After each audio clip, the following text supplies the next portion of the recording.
School leadership and management यानी SLM short में बोलते हैं सब्जेक्ट को, और सेकेंड ईयर का काफ़ी ज़्यादा इम्पॉर्टेंट सब्जेक्ट है ये, विद्यालय नेतृत्व और प्रबंधन।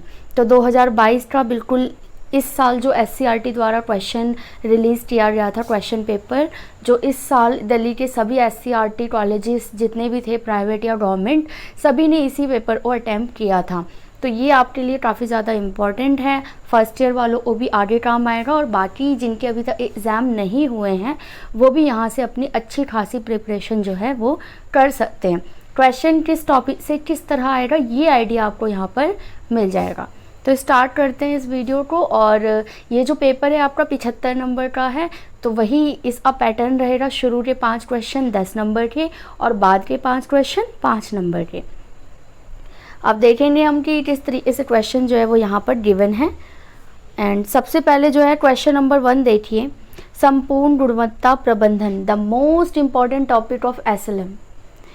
मतलब TQM आना ही आना है, आपको ज़रूर पढ़े जाना है भाई कि TQM की 4 मुख्य आयामों का वर्णन करो और आपके अनुसार वर्तमान में विद्यालय में इसकी आवश्यकता क्यों है, मतलब महत्व क्या है वो बताओ। और फिर प्रधानाचार्य के रूप में आप संपूर्ण गुणवत्ता प्रबंधन को क्रियान्वयन के लिए क्या क्या कदम उठाएंगे। तो एक ही क्वेश्चन के अंदर 4 क्वेश्चन है, और ये 3 क्वेश्चन है, और ये तीनों ही TQM से रिलेटेड है। तो 4+2+4 की मार्किंग स्कीम यहाँ पर दी रही है, तो TQM को ज़रूर जो है आप तैयार करके जाएं। अब यहाँ पे आपको अथवा में एक और ऑप्शन में क्वेश्चन मिल जाएगा इसी का, कि संस्थान और संगठन में अंतर बताओ, 2 नंबर का। देन विद्यालय संगठन के 4 मुख्य उद्देश्य बताओ, 4 नंबर में। तो कम से कम 4 पॉइंट और ज़्यादा से ज़्यादा आपको 8 पॉइंट लिखने होंगे। एक विद्यालय प्रमुख विद्यालय को कैसे सीखने वाला संगठन बना सकता है, ये आपको यहाँ पर एक्सप्लेन करना है 4 नंबर में। तो इस तरीके से 2+4+4 की मार्किंग स्कीम यहाँ पर दी रही है। तो क्वेश्चन नंबर 1 में आपने देखा कि आपको 2 ऑप्शंस मिल रहे थे। अब आते हैं क्वेश्चन नंबर 2 की तरफ, और ये पूछता है कि प्रोफेशनल एथिक्स क्या होते हैं, व्यवसाय नैतिकता। ये भी बहुत ज़्यादा इंपॉर्टेंट टॉपिक है, इसकी परिभाषित करो। अब परिभाषित करने के लिए आपको सिर्फ यहाँ पर व्याख्या करनी काफ़ी नहीं है, आपको 1-2 ऐसे जो नेम है वो याद करने होंगे जिनकी परिभाषा एज इट इज़ आप यहाँ पर लिखकर आ सको। तो परिभाषाओं को लिखकर याद करना शुरू कर दो।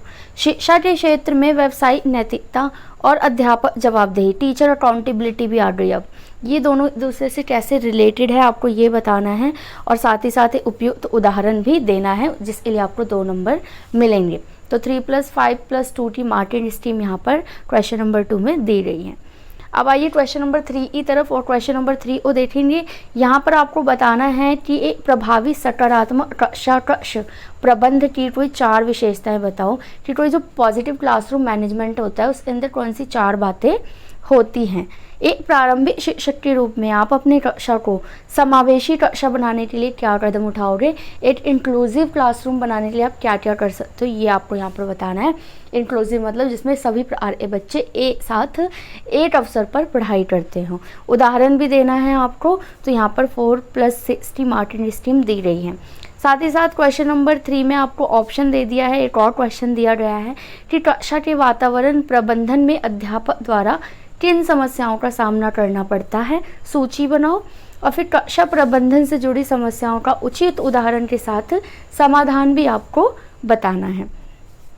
तो जो क्वेश्चन आपको लग रहा हो कि आपके पास अच्छा मसाला है तैयार करने के लिए, उसी क्वेश्चन को आप अटैम्प्ट कीजिएगा। अब देखिए क्वेश्चन नंबर 4 कि एक इफेक्टिव लीडरशिप जो होती है, प्रभावी नेतृत्व शैली की विशेषताएं क्या होती हैं। देखिए लीडरशिप का आपका ये सब्जेक्ट ही है, तो आना ही आना है ये क्वेश्चन लीडरशिप से रिलेटेड, ठीक है। इसकी डेफिनेशंस वगैरह भी याद कर लीजिएगा। इसमें विद्यालय प्रबंधन में सर्वांगीण सुधार लाने के लिए रूपांतरक नेतृत्व शैली की भूमिका पर चर्चा कीजिए। ट्रांसफॉर्मेशनल लीडरशिप पूछ लिया इन्होंने, काफ़ी टाइप के दिए हुए थे बुक में, तो ध्यान दीजिएगा कि ये इंपॉर्टेंट है, इसको तो ज़रूर ही कर लें। साथ ही साथ आपको एग्जाम्पल तो देना ही है। तो देखिए उदाहरणों का कितना महत्व है आपके SCERT के पेपर में। एग्जाम्पल्स जो है ना आप किताब से या खुद भी पहले से भी ना तैयार करके रखिए। अब क्वेश्चन है कि आपको बताना है कि इंस्टीट्यूशनल जो प्लानिंग होती है, संस्थागत जो योजना होती है, उसकी विशेषताएं क्या हैं। अब 4 नंबर दे रहा है तो आप 4 पॉइंट या 5 पॉइंट तो बताएंगे ही। उसके बाद स्कूल की संस्थागत योजना को बनाने और क्रियान्वयन करने के लिए आप क्या कदम उठाओगे, उपयुक्त उदाहरण सहित व्याख्या कीजिए। अब एग्जाम्पल भी पूछ रहा है यहाँ पे। साथ ही साथ क्वेश्चन नंबर 5 में ना आपको ऑप्शन भी दे रहा है यहाँ पे, अथवा करके भी एक क्वेश्चन मिल रहा है, जहाँ पर कि आपको 2 क्वेश्चन मिल रहे हैं एक्चुअल में, ए और बी, दोनों ही 5-5 नंबर के, दोनों मिला के 10 नंबर का हो जाएगा।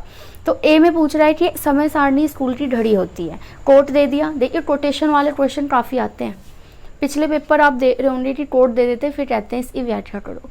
तो ये समय सारणी स्कूल की घड़ी होती है।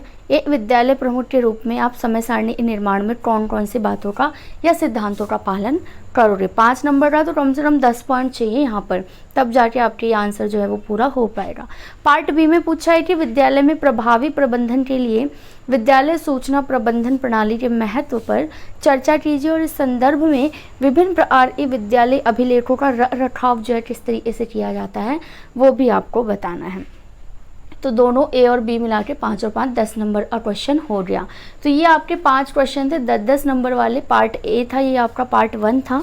अब पार्ट 2 स्टार्ट हो गया यहाँ पर, और ये है क्वेश्चन नंबर 6, और जो कि 5 नंबर के लिए आपको दिया गया है। यहाँ पर मार्किंग स्कीम है 2+3 की। क्वेश्चन पढ़ते हैं कि दिल्ली में प्रारंभिक शिक्षा प्रदान करने वाले शिक्षा निदेशालय दिल्ली सरकारी प्रबंधन पद्धति का वर्णन करो। दिल्ली से रिलेटेड पूरा आपका यहाँ पर आ गया है, जो कि 2 नंबर में पूछा है। उसके बाद विद्यालय को संसाधन सहायता प्रदान करने में DIET की क्या भूमिका है, डाइट की क्या भूमिका है, बेसिकली आपको ये यहाँ पर बताना है 3 नंबर में। तो 3 पॉइंट्स तो होने ही चाहिए। अब देखो 7वां क्वेश्चन है कि विद्यार्थियों और अध्यापकों में होने वाले तनाव के मुख्य कारण क्या हैं।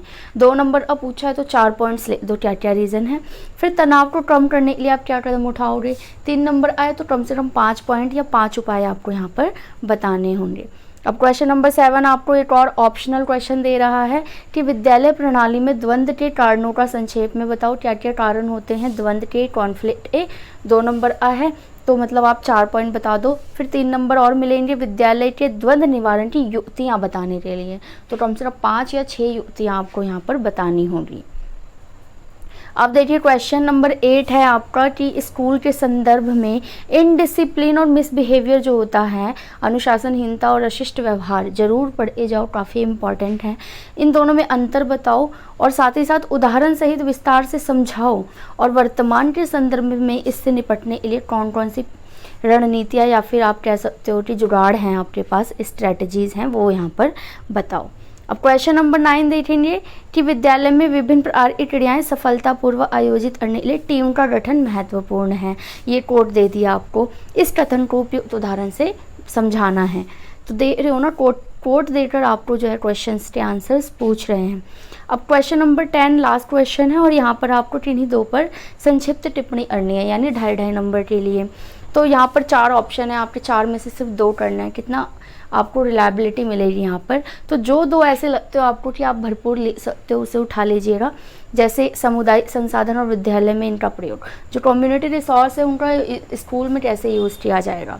देन कक्षा में प्रभावी संप्रेषण कौशल, देन प्रभावी समय प्रबंधन की तकनीक, और role of SCRT in school education. तो SCRT को पढ़ के जाओ अगर आप एलिमेंट का पेपर जो है देने जा रहे हो, इससे रिलेटेड आपको क्वेश्चन देखने को ज़रूर मिलेगा।